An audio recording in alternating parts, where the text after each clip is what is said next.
Hello, hello. This is Yuri with Moving Sales Professionals and Let's Talk Moving Podcast. And with me today, I have TJ Forhez, Operations Manager of Brody Moving Services out of Lancaster, Pennsylvania. With over 20 years in the moving industry, TJ is joining us this morning. How are you doing today? I'm doing good. How about yourself?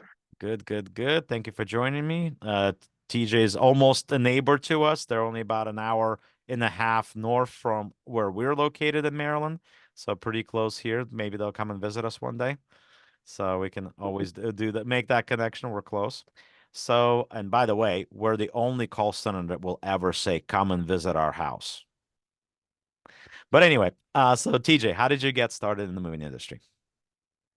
So I started at a super young age. Both of my parents were independent contractors for van lines. So my mom ran a pack crew with a little pack van. My dad ran a straight truck. He did a lot of local and commercial stuff.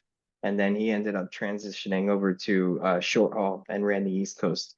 So I would spend all of my weekends, free time, holidays off of school basically running around the East Coast with him and learning the business that way. And I would help my mom pack and run her pack jobs. So I started young and I got sort of thrown to the wolves, if you will. I learned from a lot of guys who were, in their 60s, back in the late 90s and the early 2000s, what some would call the old school mover generation. And I'm forever grateful to those guys because they taught me how to do things the right way and they taught me how to work with an ethic that is, I think, hard to find nowadays. Yeah. And now for a word from our sponsors. If you're a moving business owner, you may have already heard of Moversville, an email marketing service that helps moving companies increase, repeat, and referral business. But have you heard of Moversville Connect? Moversville Connect is an incredible resource for all things moving. They feature an array of vendors and services that cater specifically to the moving industry. You can find companies that provide moving software, moving sales services, marketing services, moving equipment providers, and much, much more. Visit moversville.com today to learn more. Yeah, I agree. That's that the work ethic is just not what it used to be. I mean, I'm not that old either. I'm only 40 years old, but having just in general, it's not just moving, but overall, it seems just the job market is not what it used to be. Because I mean, I can tell you going back to not working for myself, which wasn't that long ago, the only way I wasn't making it to work is if I was dead as a dog and couldn't physically get out of bed. Normally, I'd get to work, I'd be sick as a dog, and I had to be sent home because I was sick as a dog. But these days, Mm. it's like, they sneeze one time and suddenly they're not coming in. And you're like, okay, well, there goes the work ethic. It's just not there like it used to be. I don't know what it is. I don't know if a part of it Yeah, is the fact that we are dealing with the current stay-at-home generation, because of COVID and everything else. But I think honestly, it probably started way before that. I can't say it that did. it's just COVID. It's just there was other things, and it's just not there anymore. Yeah, and you're absolutely right. Like the old school guys, and I mean, I don't consider myself old school in a sense because I'm doing a lot of things that are modern. But yeah, I mean, definitely like you want to have that drive, right? And just it seems that the current generation just does not have it. They just don't have this same drive to get somewhere to achieve something. I mean, there are exceptions, of course, but overall, just don't see it as often. Absolutely. And I don't think that it's unique to the moving and storage industry. I think that it's pretty widespread. I have friends and colleagues that are in other businesses and from what I hear from them, they deal with the same kind of issues that we deal with. So it is what it is. I think it's generational. And I hope that it sort of turns around if if that's even a possibility. We all hope because that certainly is going to help our economy too, right? People working Absolutely. harder. So, as the small family-owned moving company, how does Brody Moving Services have been able to survive through these tough couple of years that we have had recently? Obviously, lots of companies shutting down and all that. We're all seeing it left and right. How did you guys handle it?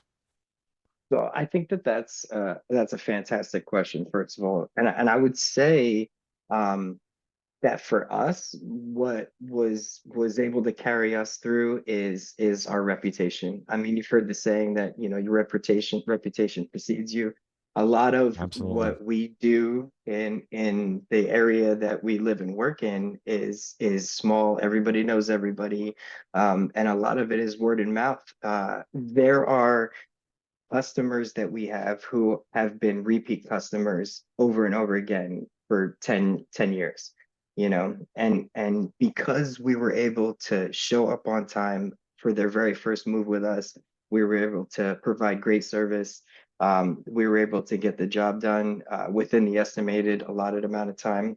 And because of that, they were happy and they told their neighbors about us and they told their family about us. And those people used us because I think that aside from Google, right? I think that the only thing that's more influential to a customer or a potential customer is having a friend or a family member say, "This company took care of me, and I have nothing bad to say about them." When that kind of stuff happens, you are almost certainly going to get that job, even if you're more expensive than your competitors. Because people, at the end of the day, moving is one of the, right? We all know one of the top five most stressful things you're going to go through, up there with divorce and a death of a loved one, right? So if people can give themselves a little bit of peace of mind by choosing a company that they know is going to show up and they're going to do a great job, they're going to use that company. And that's been our experience over and over again. Yeah, and I think that that is important because a lot of people dismiss small moves or they dismiss a move because it's in a certain area, or because it's certain people or whatever the case is. And I mean, it may sound wrong, but that's reality. We've all faced it. We all know it exists in the industry. We all know that, right? But the thing is that that one move, no matter where they are, or no matter who it is, or no matter what it is that's being moved, you don't know who they know. You don't know who their relatives are. You don't know what the connection is across the community. You don't know any of that stuff. I mean, you have guys that maybe today, maybe this guy that you're moving, okay, let's say he's a pack rat and he has all this crap in his house, and it's, a lot of junk and a lot of things that frankly a lot of people don't want to move, right? Let's say it's like that. You treat a guy like that with respect. You don't know who this guy is. Maybe this guy is a local football hero, right? From way back when, who won this big high school championship game that everybody in that little community remembers going back 30, 40 years ago, right? So everybody knows this guy, and all that guy has to say once at a local diner when the people know he's moving, all that has to happen, somebody needs to ask him, "Hey Joe, how did your move go?" And the guy says, "These guys really took care of me." And before you know it, your phone is ringing off the hook. but Absolutely. but you don't know, and so because you don't know, you need to treat everybody the same, Yeah. and you need to Yeah. be respectful, and you need to build that reputation, and you need to enhance your brand, and you need to enhance how you handle every person. Doesn't matter who they are. Yeah. Absolutely. Does your company need more creative marketing and ad campaigns to improve traffic and organic leads? Well, Moving Sales Professionals has a solution for you. We have partnered with social media marketing agency that has over 300 million views on their ads and videos across social media, and they have generated over $35 million for their clients over the last 10 years alone. Their services include content creation, social media ads, pay-per-click campaigns, website and funnel development, Google Ads, email marketing campaigns, lead generation, and much, much more. For limited time only, they have discounted rates for their services. Sign up for a free consultation call with us via our Calendly link on our website or below this video. I agree. And to your point, I mean, I have a great example of this, right? I've worked at everything from the big van liners down to the small moving companies and everything in between, right? I've worked for a lot of companies.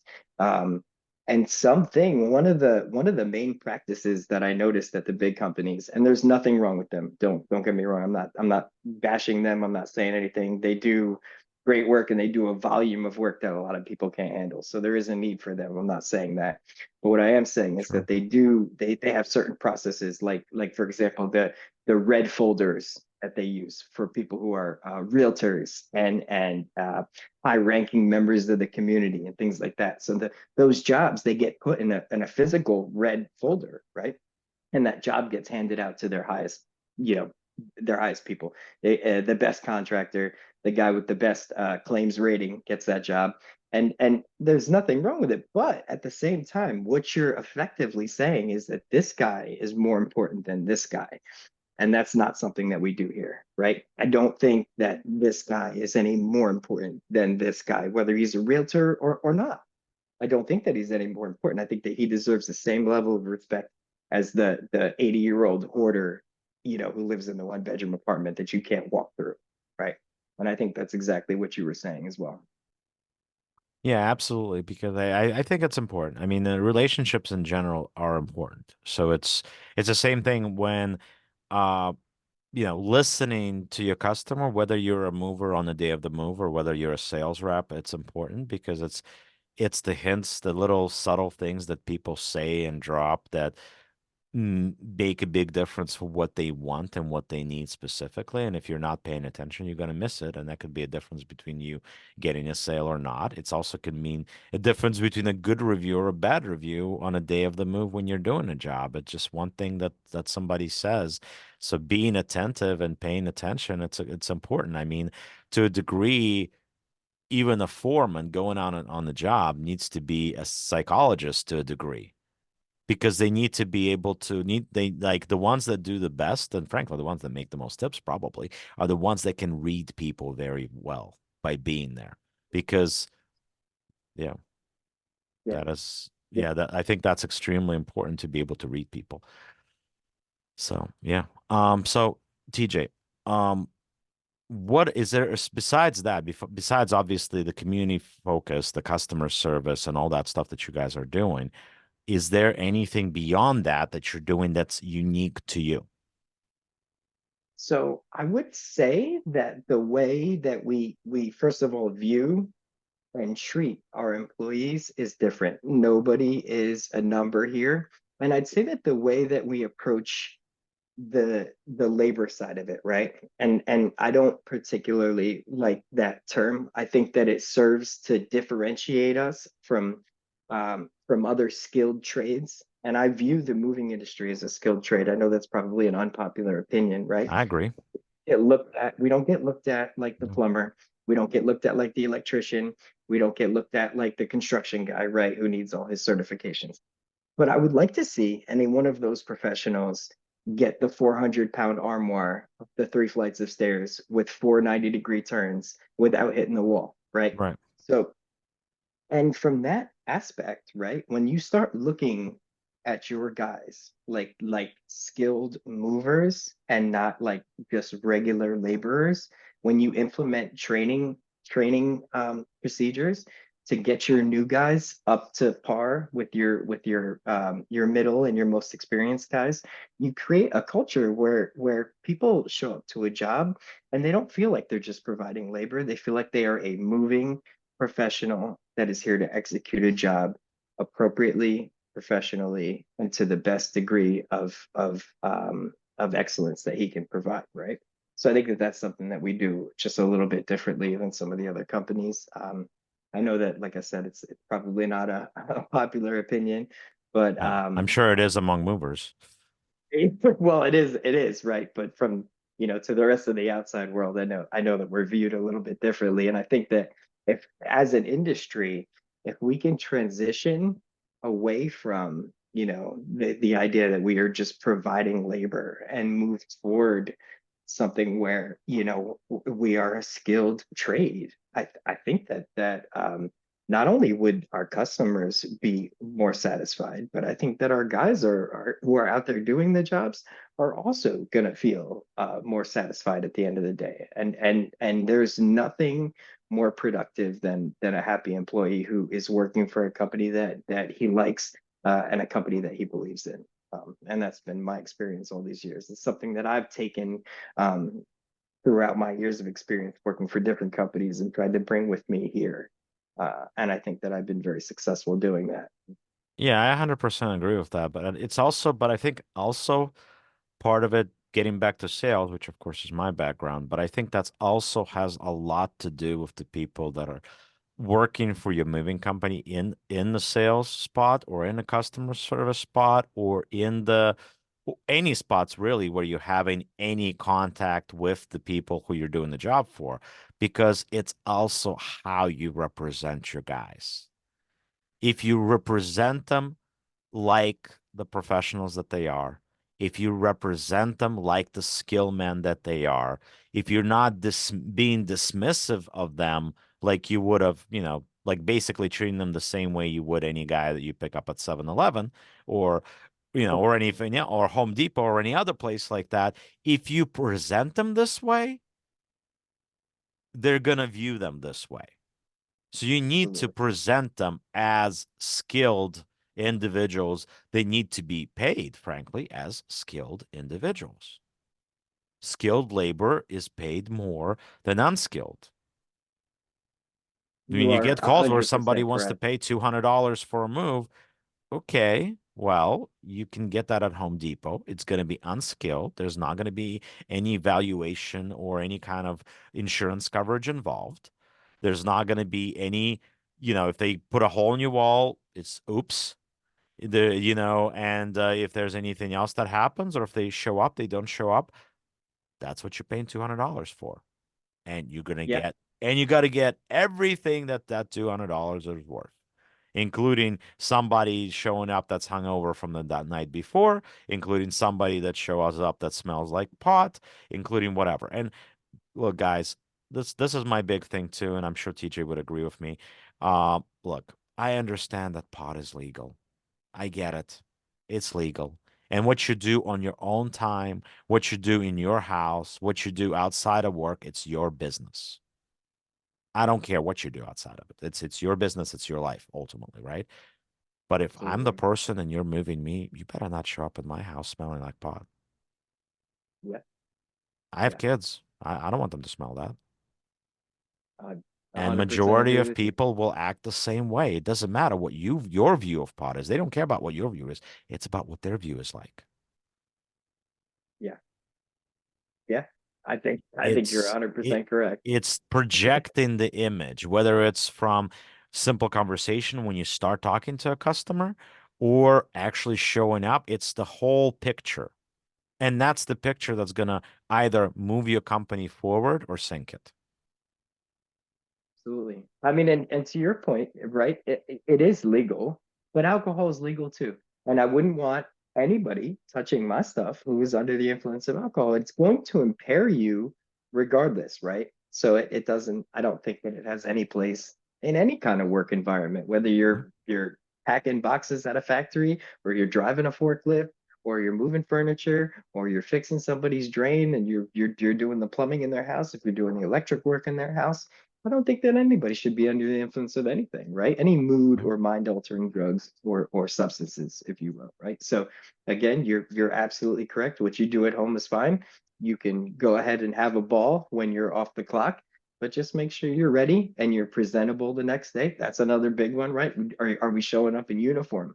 Are we showing up in sweatpants, or do we have, something presentable on?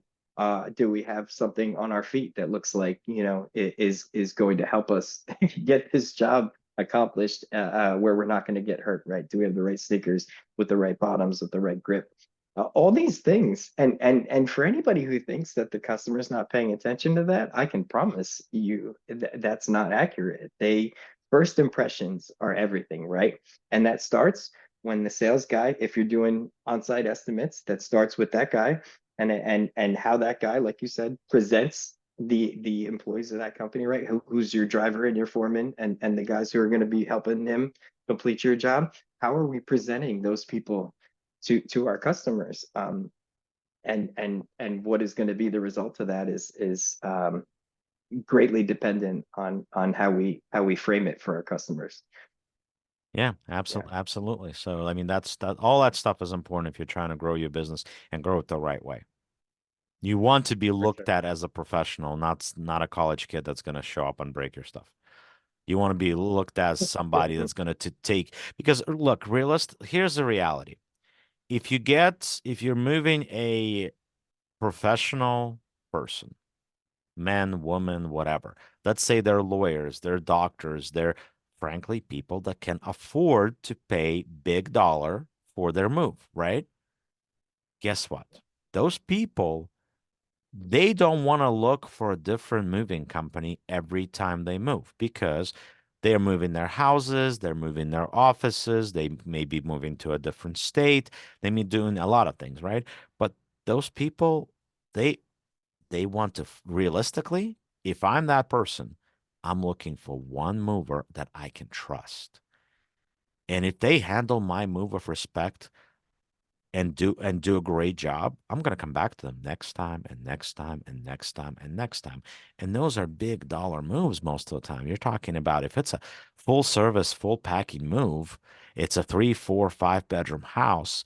You're talking, and it's a local move. That move could be full packing, full service, can be anywhere from $3,000 to $6,000 easily, right there, one pop, right? You want that business over and over again. Would you put yourself in jeopardy once you earned it to do anything to hurt your chances of doing it again? Or, God forbid, get a bad review from somebody like that. You get a bad review from somebody like that, and it's a small town, you're not doing any quality work ever again, potentially. You're risking that. Absolutely. Absolutely. Reputation is everything when it comes to this business. And I don't think that's unique to us, but I think it's especially true when it comes to movers. This is a it's deeply personal, right? Because we're in your home. And we're not just in your home working on one area or another. We are in your entire home. And we have to move everything, right? So everything And from you're in their new um home too. exactly. Exactly. Even from the aspect of just knowing where people live, right? They're trusting us with a great deal of their life, just allowing us to be a part of it, right?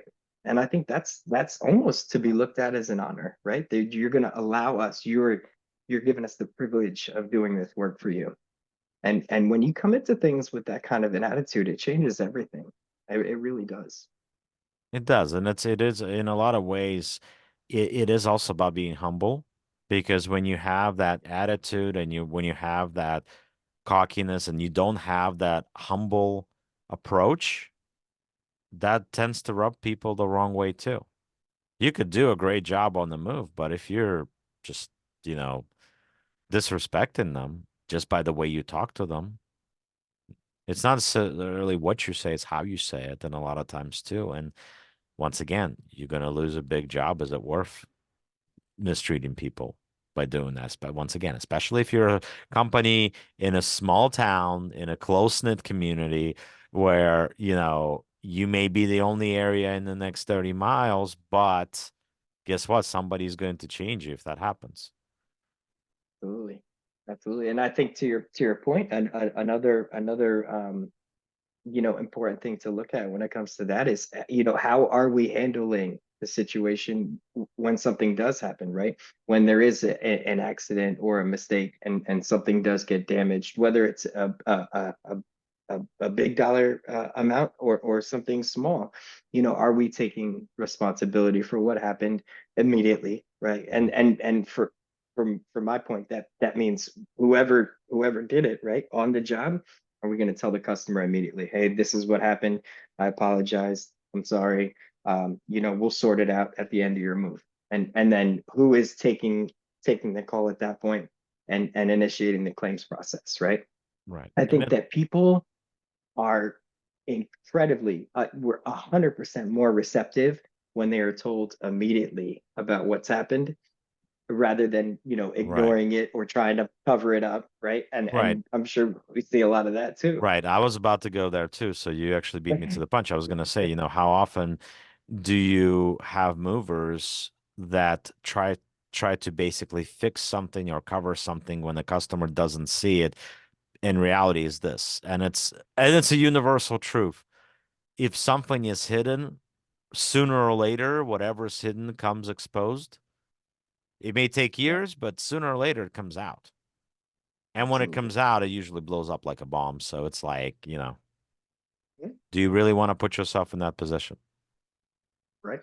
Right. I mean, you I need to mean, think forward. You can't think, oh, this is going to happen down the road. I'll worry about it when it blows, when it happens. Do you really want it to blow, or would you rather take care of it immediately, take care of that customer, pay for a damage claim if you have to pay for a damage claim, and move on and never have to think about it again? Or would you, because here's the thing, the reality of life is when it rains, it pours. Like all yeah, things that start flying back at you, that tends to happen all together, right? So not only are you going to get like, I mean, that's what I don't know. Maybe it doesn't happen in everybody's life, but I noticed in my life, 40 years in, that when shit hits the fan, it hits it hard, right? And vice versa. When good things are happening, they're happening in bunches too. So it's like it's not going to be just one claim. You may get hit with a bunch of them all at the same time. So if you handle them properly when they happen versus when it hits it down the road, maybe you're not going to have as much things that are going to be prolonged like that. yeah, yeah, absolutely. A claim is not going to deter repeat business or referrals if you handle it appropriately. What is going to Absolutely. deter repeat business and referrals is if you try to hide it, if you cover it up, if you fight with them over responsibility. Was it us? Was it somebody else? Right? We're not going to play that game. Right? If we did it, we did it. We're going to own it. We're going to take care of it. And when you do that, people are fine with it. Most people realize, right, that we're human beings and none of us are perfect, right? The customer's not perfect and neither are we. So occasionally things are going to happen. Do we do our best to make sure they don't? Of course we do. Do we pad things? Do we shrink wrap things? Do we use paper when we're packing? Absolutely, we do. However, that doesn't mean that accidents don't happen. And when we take responsibility for those accidents, we handle them appropriately. I would say 99% of the time, as long as we handled everything appropriately, those people are going to use us again because they recognize that we provide great service, right? And when there is an issue, we handle it appropriately. So it essentially it eliminates the risk in their mind, right? Yeah, absolutely.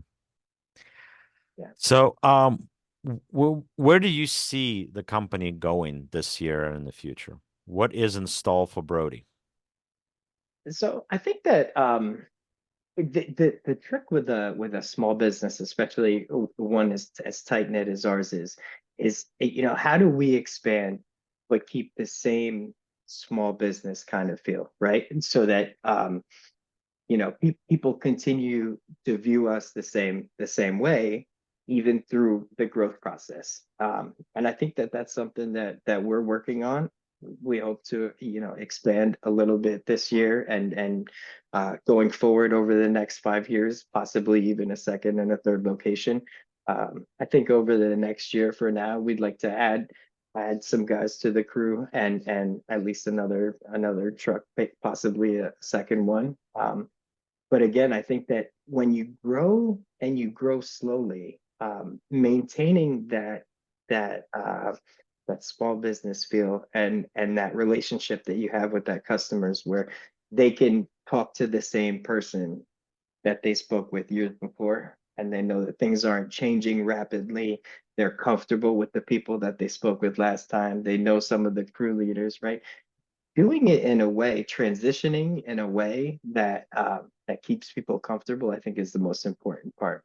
So we're just sort of trying to navigate that now and seeing how we can implement things going forward to make sure that that's what happens. That's great. And that's certainly what I'm trying to do with my company.